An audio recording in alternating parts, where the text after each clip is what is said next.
The judge's gavel was suspended in mid-air. Richard adjusted his bespoke Tom Ford tie, flashing a victory smirk at his 20-something girlfriend in the gallery. He had won.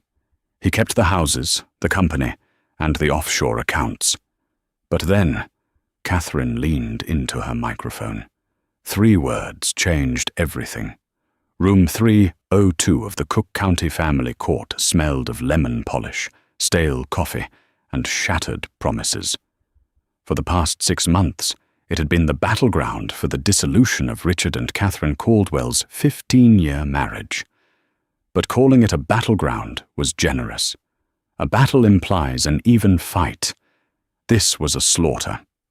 Richard Caldwell, the 42-year-old CEO of a wildly lucrative logistics software firm, sat comfortably at the respondents' table. He exuded the relaxed confidence of a man who held all the cards. His dark suit was immaculate, his posture perfectly relaxed.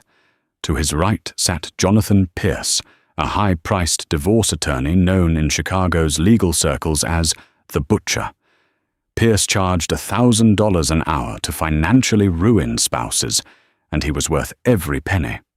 Across the aisle sat Catherine. At 39, she looked exhausted. She wore a simple, unbranded navy dress, her dark blonde hair pulled back into a severe clasp. Her hands were folded neatly in her lap, fingers white-knuckled around a crumpled tissue. Beside her was Sarah Jenkins, a competent but seemingly outmatched family lawyer who had spent the last 3 days of the trial being systematically bulldozed by Pierce's aggressive litigation tactics.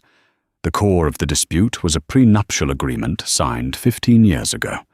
Back then, Richard was a struggling developer working out of their cramped 1-bedroom apartment, and Catherine was working double shifts as a registered nurse to pay their rent and keep the lights on. The prenup was supposed to be a formality, pushed by Richard's paranoid early investors. It stipulated that in the event of a divorce, Catherine would walk away with a modest lump sum of $250,000, a single vehicle, and exactly 0 equity in his company, Apex Solutions. Now, Apex Solutions was valued at over $80 million. For 3 days, the courtroom had listened to Jonathan Pierce construct a narrative that painted Catherine as a stagnant, unmotivated partner who had contributed nothing to Richard's empire. Pierce paraded financial experts who testified that Richard's singular genius was the sole driver of the company's wealth. He painted a picture of Catherine living a life of leisure, attending yoga classes and charity luncheons, while Richard broke his back building a legacy. It was a masterful, brutal rewriting of history. Pierce conveniently omitted the years Catherine spent serving as Richard's unpaid secretary, the nights she stayed up reviewing his contracts because they couldn't afford legal counsel, and the thousands of dollars of her nursing salary she had sunk into the company's first server racks. Sitting in the gallery, 2 rows behind Richard, was Jessica Brooks. She was 24, a former marketing assistant at Apex, and Richard's current fiancée. Jessica sat with her legs crossed, idly checking her phone, occasionally exchanging a sympathetic, mocking look with Richard when Catherine's lawyer fumbled a cross-examination. Jessica had already picked out the interior design for the Aspen Chalet, a property Richard had successfully argued was a corporate asset, completely untouchable in the divorce. Judge Harrison Mitchell, a stern man with 30 years on the bench, sighed heavily as he adjusted his reading glasses. He looked down at the massive stack of paper detailing the Caldwell estate. "Mr. Pierce," Judge Mitchell said, his voice gravelly, echoing in the high-ceilinged room. "You have concluded your closing arguments regarding the division of assets. You maintain that the 2011 prenuptial agreement remains binding, and that the defense has failed to prove any commingling of personal and corporate funds that would invalidate it." "That is correct, Your Honor." Pierce stood, buttoning his suit jacket. "The law is blind to emotional grievances. no matter how much my opposing counsel wishes to rely on them. Mrs. Caldwell signed a legally binding contract. Mr. Caldwell has been more than generous.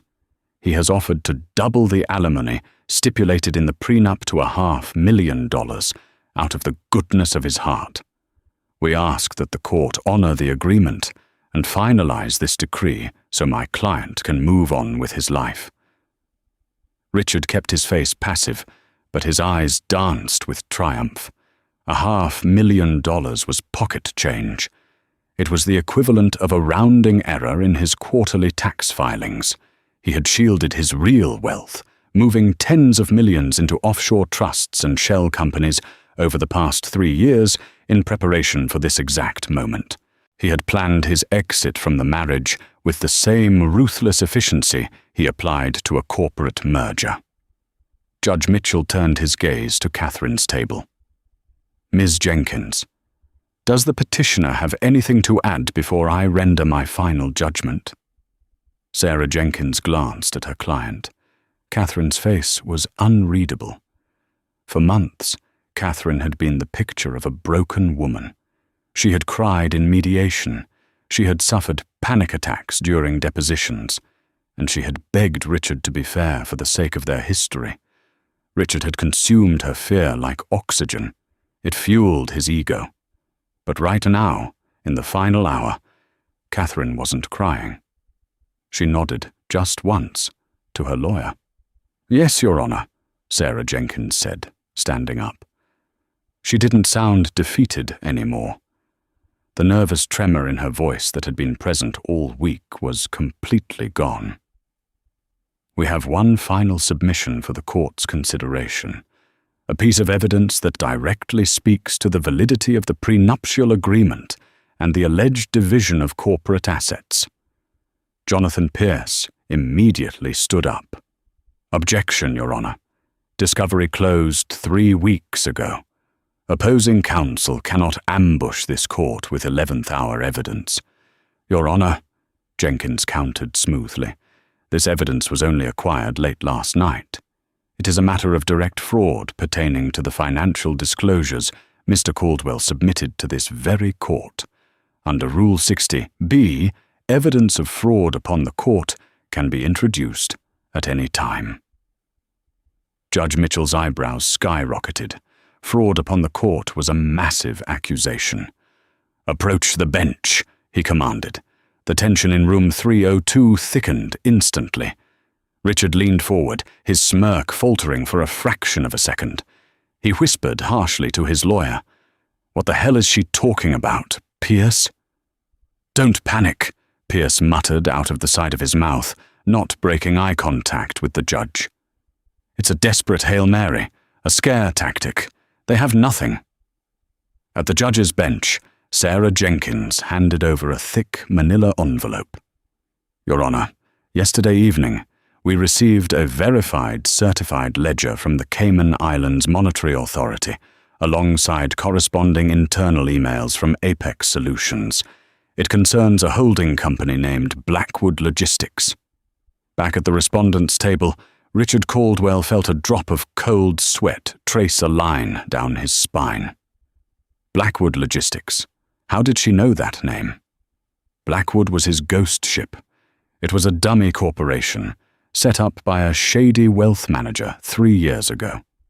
Richard had been bleeding Apex Solutions for 36 months, funneling high-value intellectual property patents and millions in consulting fees directly into Blackwood.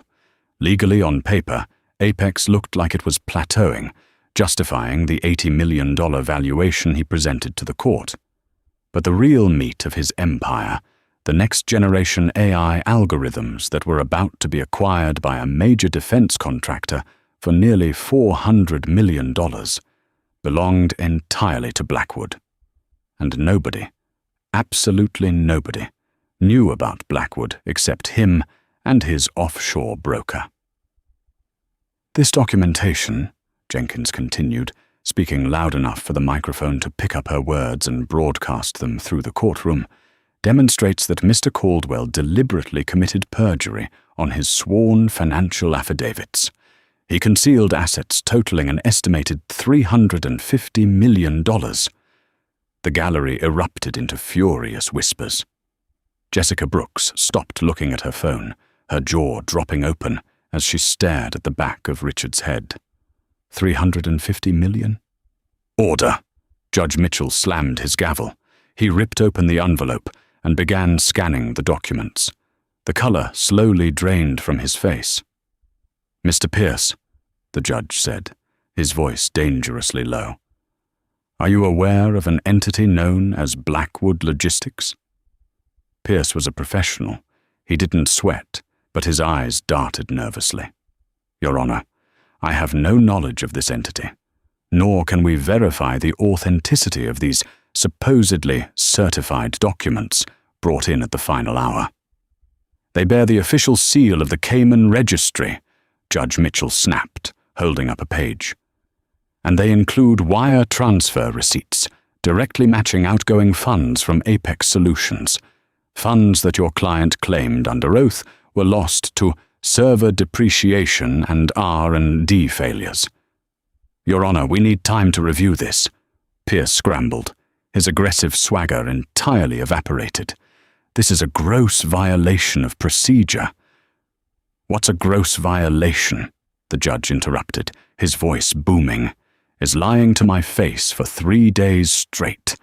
If these documents are authentic, your client hasn't just voided his prenuptial agreement through fraudulent non-disclosure.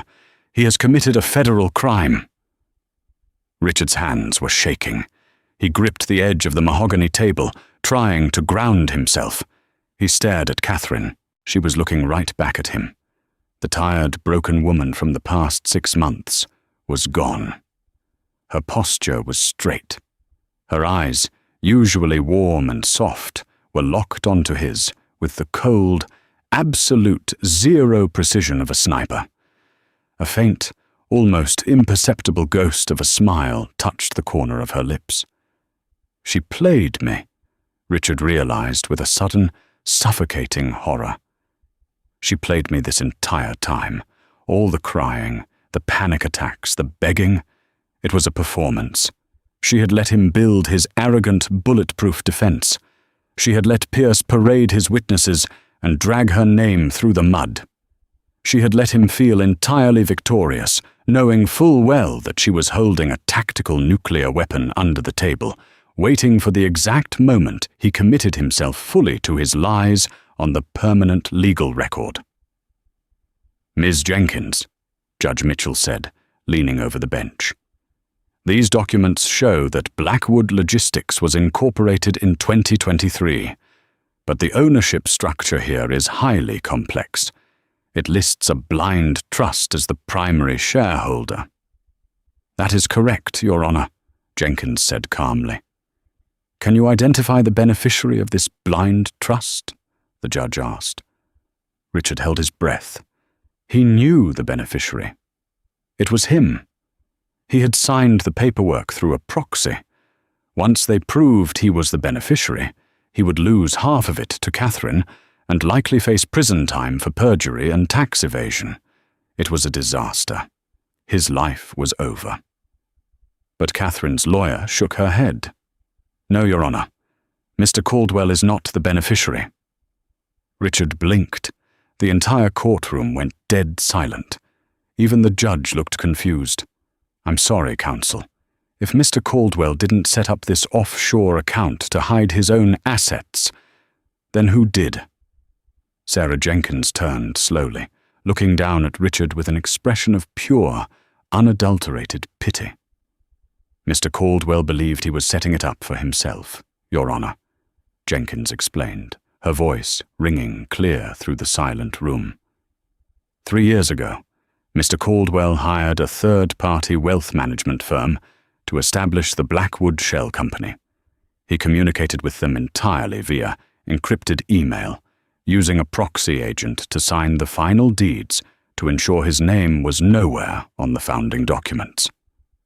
Jenkins paused, letting the silence stretch out, suffocating the respondent's table.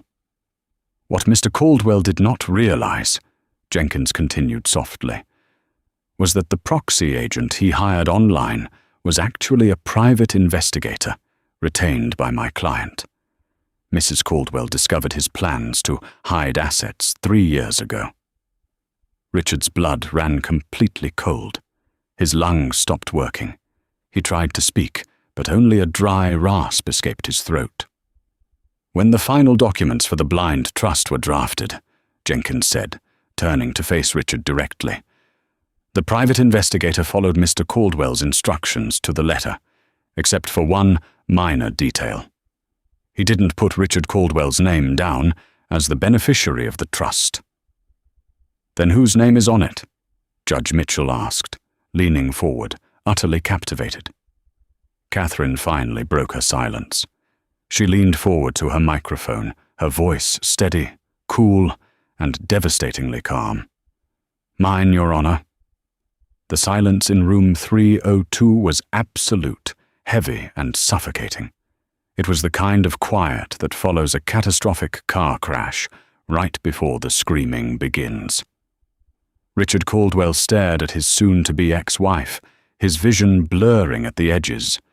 The bespoke Tom Ford tie that had felt like a sash of victory 20 minutes ago now felt like a hangman's noose. He loosened it with a trembling hand, his breathing shallow and erratic. "Yours?" Jonathan Pierce, the formidable butcher of Chicago's family courts, finally broke the silence. His voice was a pathetic, reedy squeak, completely stripped of its usual booming authority. That is impossible. That is theft. That is wire fraud." "Careful, Mr. Pierce," Judge Mitchell warned, his eyes narrowing into dangerous slits. "You are treading on incredibly thin ice. Ms. Jenkins, you have the floor. Explain exactly what I am looking at." Sarah Jenkins stepped away from the podium, moving closer to the center of the courtroom. 3 years ago, Your Honor, my client, Mrs. Caldwell, noticed discrepancies in the household accounting. Mr. Caldwell had always been secretive about Apex Solutions' finances, but she noticed substantial, unexplained lifestyle cutbacks despite public announcements of massive corporate growth. Catherine sat perfectly still, her hands no longer clutching the tissue. They rested calmly on the mahogany table. Mrs. Caldwell found an old, discarded iPad in their basement that was still logged into Mr. Caldwell's secondary iCloud account, Jenkins continued.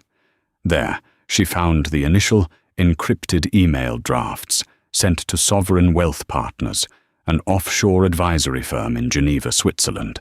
She read his step-by-step plans to deliberately devalue Apex Solutions and siphon the intellectual property into a shadow corporation to shield it from an impending divorce. In the gallery, Jessica Brooks let out a loud, involuntary gasp. Richard flinched, not daring to look back at his young fiancée. Instead of confronting him, Jenkins explained, her voice echoing with steady authority, Mrs. Caldwell hired Thomas Gallagher, a former investigator for the IRS Criminal Investigation Division, now operating a private intelligence firm right here in Chicago. Mr. Gallagher specialized in tracking offshore tax evasion. "This is an ambush." Pierce slammed his hand on the table, desperate to regain control of a narrative that had entirely escaped him. "Your Honor, this is an illegal sting operation. If she diverted his funds, she committed grand larceny. They were marital funds, Mr. Pierce," Judge Mitchell snapped, pointing his gavel like a weapon at the defense table. "And your client was actively attempting to conceal them from this court. Sit down and shut up. I want to hear the rest of this." Pierce sat. He looked physically ill. "Thank you, Your Honor." Jenkins nodded. Mr. Gallagher set up a digital honeypot. Knowing Mr. Caldwell needed an anonymous, dark web proxy to act as the legal signatory for the Cayman Island Trust, to ensure his own name was utterly scrubbed from the paper trail, Mr. Gallagher's team posed as a boutique offshore proxy service called Horizon Fiduciary. Mr. Caldwell found their strategically placed advertisements on the encrypted forums he frequented. Richard felt the blood drain entirely from his face. He remembered Horizon Fiduciary. He had vetted them. He had paid them a massive retainer in cryptocurrency. They had been professional, discreet, and ruthless. They had been Catherine. Mr. Caldwell communicated his wishes perfectly, Jenkins said, holding up the stack of printed, decrypted emails. He ordered the proxy to establish Blackwood Logistics. He ordered the proxy to act as the sole director. And he ordered the proxy to assign a blind trust as the ultimate beneficiary. The only thing the proxy changed, Your Honor, was the name on the beneficiary designation form. Judge Mitchell leaned back in his leather chair, a look of profound astonishment and begrudging respect washing over his stern features. So when Mr. Caldwell transferred $350 million worth of patents, algorithms, and liquid cash into Blackwood Logistics over the last 36 months, he was legally, and irrevocably transferring it directly into a trust wholly owned by Catherine Caldwell, Jenkins finished with a definitive nod. We had an independent audit conducted last month by Grant Thornton to verify the chain of custody of every single penny. It's all in the brief. Richard shot out of his chair. "You bitch!" he screamed, the polished, arrogant CEO facade shattering into a million pieces. "You stole my company. You stole my life's work. I built that code. I built Apex." "Bailiff!" Judge Mitchell roared, slamming his gavel with the force of a gunshot. "One more outburst like that, Mr. Caldwell, and you will spend the rest of this divorce proceeding in a holding cell for contempt. Sit down." Richard collapsed into his chair, panting heavily. The walls of the courtroom felt like they were closing in. He looked at Jonathan Pierce, expecting his high-priced shark to deploy some brilliant, brutal countermeasure. But Pierce was actively scooting his chair away from Richard. In the legal world, there is a very strict line between aggressive advocacy and becoming an accessory to a federal crime. Jonathan Pierce had built his career dancing on that line, but looking at the Grant Thornton forensic audit lying on the judge's bench, he knew Richard Caldwell had just dragged him over the cliff. "Your Honor." Pierce stood up. His voice was shaking. He wasn't looking at Richard, he was looking strictly at the judge. "I would like to state, for the permanent and official record, that my firm, Pierce and Associates, had absolutely zero knowledge of Blackwood Logistics, these offshore accounts, or the perjury committed on the financial affidavits submitted to this court." Richard whipped his head around, staring at his lawyer in betrayal. "Jonathan, what are you doing?" "I am saving my law license, Richard," Pierce hissed venomously under his breath. He turned back to the bench. "Your Honor, given the sudden introduction of this evidence and the severe implications of fraud perpetrated by my own client, I find myself in an untenable ethical position. I must formally request to withdraw as counsel for the respondent, effective immediately." The courtroom buzzed with shock. A lawyer abandoning their client in the final hour of closing arguments was virtually unheard of. It was the ultimate declaration of legal death. "Request noted, Mr. Pierce, but denied for the moment," Judge Mitchell said coldly. "You will sit there until I deliver my ruling. I am not delaying this trial another day to let Mr. Caldwell find new counsel to lie to." In the gallery, the sharp, distinct sound of high heels clicking against the hardwood floor echoed through the room. Everyone turned. Jessica Brooks had stood up. Her face was pale. She looked from Richard, now sweating profusely, abandoned by his lawyer and facing total ruin, to Catherine, who sat with the serene calm of a queen who had just checkmated her opponent. Jessica didn't say a word. She simply picked up her designer handbag, turned on her heel, and walked out of the courtroom. The heavy wooden doors swung shut behind her with a definitive thud. The Aspen chalet was gone. The private jets were gone. The $80 million tech genius she thought she was marrying was about to be a broke felon. Richard watched the doors close, his jaw trembling. He was entirely, utterly alone. Judge Mitchell adjusted his glasses and looked down at the documents, then over to Catherine. "Mrs. Caldwell," the judge said, his voice surprisingly gentle. "For the past 3 days, I have sat here and listened to opposing counsel paint you as a lazy, opportunistic spouse who contributed nothing to this marriage. I have watched you endure a barrage of insults regarding your intelligence and your worth." Catherine looked up at the judge, her eyes shimmering with unshed tears, but this time they were tears of relief, not terror. "It takes an extraordinary amount of fortitude to sit silently under that kind of abuse," Judge Mitchell continued, his voice echoing in the silent room. "Knowing exactly what you held in your hand, you did not just uncover a fraud, you meticulously dismantled it." The judge turned his attention to Richard, and the gentleness vanished, replaced by a terrifying righteous wrath. "Mr. Caldwell, you sat in my courtroom under oath and swore that your financial disclosures were complete and accurate. You attempted to use the legal system as a weapon to financially starve the woman who supported you when you were nothing. You drafted a prenuptial agreement designed to leave her with scraps. And when even that wasn't enough for your greed, you orchestrated a massive illegal scheme to hide $350 million. Judge Mitchell picked up his pen. "I am officially ruling that the 2011 prenuptial agreement is null and void, invalidated by extreme, documented, and egregious financial fraud on the part of the respondent." Richard buried his face in his hands. "Furthermore," the judge continued, writing furiously on the decree, "regarding the division of assets. Since you so brilliantly engineered the transfer of Apex Solutions' core assets into the Blackwood Trust, I am affirming that the trust and the $350 million within it is the sole and separate property of the legal beneficiary, Catherine Caldwell." Sarah Jenkins smiled, placing a reassuring hand on Catherine's shoulder.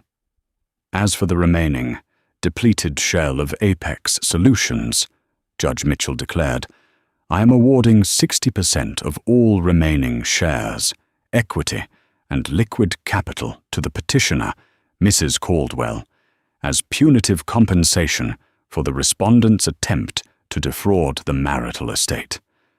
You, Mr. Caldwell, may keep the remaining 40%, as well as the debt you incurred to fund your offshore misadventures." Richard let out a hollow, broken sound. He had started the week worth nearly $400 million.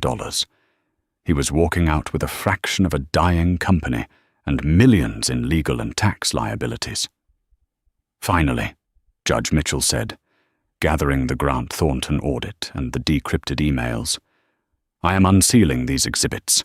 A copy of this transcript, along with all evidence of Blackwood logistics, is being forwarded directly to the United States Attorney's Office for the Northern District of Illinois and the IRS Criminal Investigation Division.